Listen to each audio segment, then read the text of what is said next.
शुब बारात के नफल नमाज। नफल तहत अलवुजू 2 रकत पढ़े।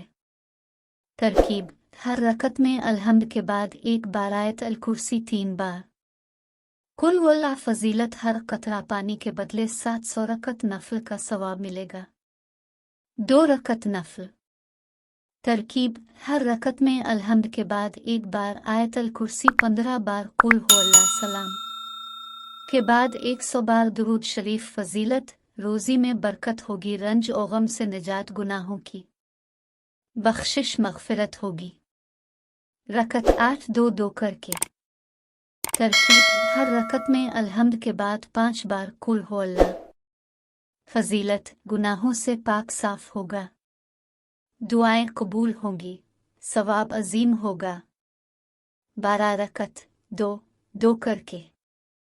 तरकीब: हर रकत में अल्हम्दुलिल्लाह के बाद 10 बार कुल हो अल्लाह। 12 रकत पढ़ने के बाद 10 बार कलिमा तौहीद यानी दूसरा कलिमा, 10 बार कलिमा तमजीद यानी चौथा कलिमा, 10 बार दुरूद शरीफ।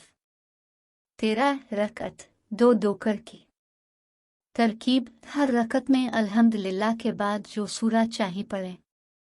14 रकत 2 2 करके। तरकीब: हर रकत में अल्हम्दुलिल्लाह के बाद 50 बार अक़्ल हो अल्लाह। फजीलत: जो भी दुआ मांगे कबूल होगी। 4 रकत 2 2 करके। फजीलत: गुनाहों से ऐसे पाक हो जाएगा जैसे अभी माँ के पेट से पैदा हुआ। 8 रकत 2 2 करके।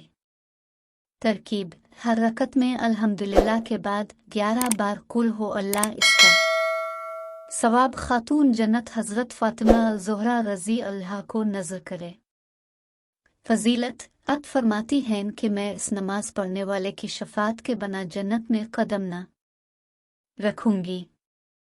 रोज़ा की फजीलत: हुज़ूर सल्लल्लाहु अलैहि वसल्लम फरमाते हैं, जिसने शाबान में एक दिन रोज़ा रखा, इसको मेरी शफ़ात हलाल होगी। एक और हदीस शरीफ में है कि हुज़ूर सल्लल्लाहु अलैहि वसल्लम फरमाते हैं कि जो शख्स शाबान की 15 तारीख को रोज़ा रखेगा उसे जहन्नम की आग न चेवेगी।